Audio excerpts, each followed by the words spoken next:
Hello welcome back to my kitchen. ഞാൻ പ്രസീത. അപ്പോൾ ഇന്ന് നമ്മൾ ബേബി പൊട്ടറ്റോസ് വെച്ചിട്ട് ഒരു റെസിപ്പിയാണ് പരിചയപ്പെടാൻ പോകുന്നത്. അപ്പോൾ അതിനുള്ള ഇൻഗ്രീഡിയൻസ് ഒക്കെ നമുക്കൊന്ന് നോക്കാം.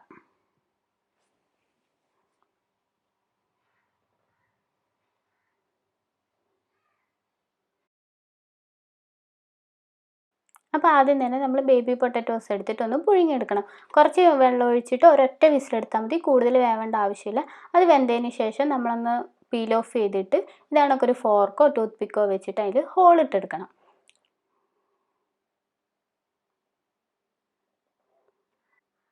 ഇനി ഒരു പാൻ എടുത്തിട്ട് അതിൽ കുറച്ച് ഓയിൽ ഒഴിച്ച് കുറച്ച് മഞ്ഞൾപ്പൊടിയും കുറച്ച് മുളക് പൊടിയും കാശ്മീരി ചില്ലിയും ഉപയോഗിക്കാവുന്നതാണ്. പിന്നെ ആവശ്യത്തിനുള്ള കുറച്ച് ഉപ്പും കൂടി ഇട്ടിട്ട് ജസ്റ്റ് ഒന്ന് മിക്സ് ചെയ്യുക. ലോ ഫ്ലെയിമിൽ വെച്ചിട്ട് വേണം ഇത് ചെയ്യാനായിട്ട്, അല്ലെങ്കിൽ കരിഞ്ഞു പോകാൻ ചാൻസ് ഉണ്ട്. ഇനി നമ്മൾ നേരത്തെ പീൽ ഓഫ് ചെയ്ത് വെച്ചിരിക്കുന്ന പൊട്ടറ്റോസ് ഇതിലിട്ടിട്ട് ജസ്റ്റ് ഒന്ന് ഫ്രൈ ചെയ്തെടുക്കുക. ലോ ഫ്ലെയിമിൽ ചെയ്യണം, പ്രത്യേകം ശ്രദ്ധിക്കണം, അല്ലെങ്കിൽ അത് കരിഞ്ഞു പോവും. ഇനി ഈ പൊട്ടറ്റോസ് ഒന്ന് കളറ് മാറി ഒരു ബ്രൗൺ നിറം ആവുന്നിടം വരെ നമ്മളിങ്ങനെ മിക്സ് ചെയ്തുകൊണ്ടിരിക്കുക. എന്നിട്ട് നമുക്കിത് മാറ്റി വെക്കാം.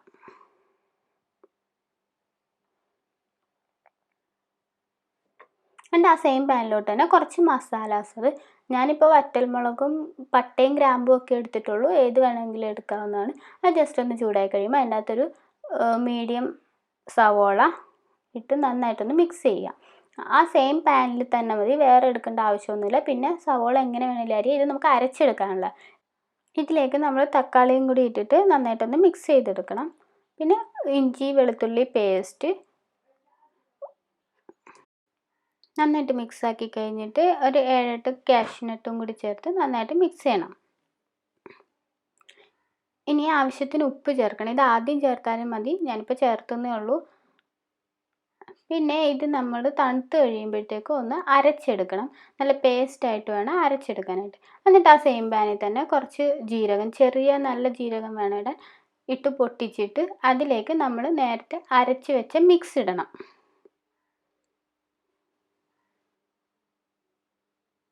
ഈ മിക്സ് നന്നായിട്ട് തിളച്ച് തുടങ്ങുമ്പോഴത്തേക്കും കുറച്ച് വെള്ളവും കൂടി ഒഴിച്ചു കൊടുക്കണം. എന്നിട്ട് ഇതിലേക്ക് കുറച്ച് മുളക് പൊടി നമ്മുടെ ആവശ്യാനുസരണം ചേർക്കണം. നന്നായിട്ട് മിക്സ് ചെയ്യണം. പിന്നെ മഞ്ഞൾപ്പൊടിയും മല്ലിപ്പൊടിയും കൂടി ചേർത്ത് നന്നായിട്ട് മിക്സ് ചെയ്യണം. ഇതിലേക്ക് നമുക്ക് ജീരകത്തിൻ്റെ പൊടിയും ചേർക്കാം. ഞാനിപ്പോൾ ചേർത്തിട്ടില്ല, ആദ്യം ജീരകം പൊട്ടിച്ചത് കൊണ്ട്. നന്നായിട്ട് മിക്സ് ആയതിന് ശേഷം അപ്പോൾ ഇതൊന്ന് വെള്ളമൊക്കെ വറ്റി നല്ല ഡ്രൈ ആയിട്ട് വരും. ആ സമയത്ത് നമ്മളിതിലേക്ക് ഒരു 1/2 കപ്പ് തൈര് ചേർത്ത് കൊടുക്കണം. നേരത്തെ തക്കാളി കുറച്ച് ചേർത്തതിൻ്റെ കാര്യം തൈര് ചേർക്കുന്നതുകൊണ്ടാണ്. അപ്പോൾ അതിനനുസരിച്ച് പുളിക്കനുസരിച്ച് നമ്മൾ ചേർക്കണം. ഉപ്പൊക്കെ ആ സമയത്ത് നോക്കി എരിവൊക്കെ അഡ്ജസ്റ്റ് ചെയ്തതിന് ശേഷം ഈ മിക്സ് ഒന്ന് തിളച്ച് വരുമ്പോൾ അതിലേക്ക് നമ്മൾ നേരത്തെ ഫ്രൈ ചെയ്ത് വെച്ച ബേബി പൊട്ടറ്റോസും കൂടി ചേർത്ത് നന്നായിട്ടൊന്ന് മിക്സ് ചെയ്ത് കൊടുക്കണം. അപ്പോൾ ഈ ബേബി പൊട്ടറ്റോസ് ആണെങ്കിൽ നമുക്ക് ഡീപ്പ് ഫ്രൈ ചെയ്തെടുക്കാവുന്നതാണ്. ആ സമയത്ത് മുളക് പൊടിയും ഉപ്പ് പൊടിയൊക്കെ അതിലൊന്ന് കോട്ട് ചെയ്ത് വെച്ചിട്ട് വേണം ഡീപ്പ് ഫ്രൈ ചെയ്യാൻ. ഞാനിപ്പോൾ ഷാലോ ഫ്രൈ ആണ് ചെയ്തേക്കുന്നത്. പിന്നെ അവസാനമായിട്ട് ഇനി നമുക്ക് കസ്തൂരി മേത്തിയും കൂടി ഇട്ടിട്ട് സെർവ് ചെയ്യാം. അപ്പോൾ ഒരു അടിച്ചിട്ട് തിരിച്ചു വരാം.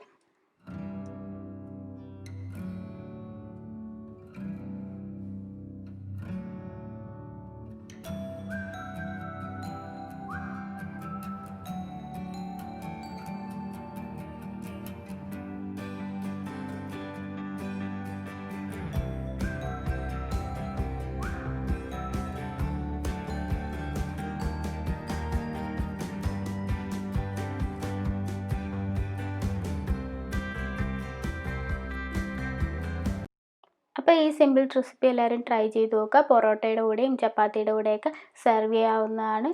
എല്ലാവരുടെയും അഭിപ്രായങ്ങളും നിർദ്ദേശങ്ങളും ഒക്കെ അറിയിക്കുക. സബ്സ്ക്രൈബ് ചെയ്യാനും ഷെയർ ചെയ്യാനും മറക്കരുത്. Thank you.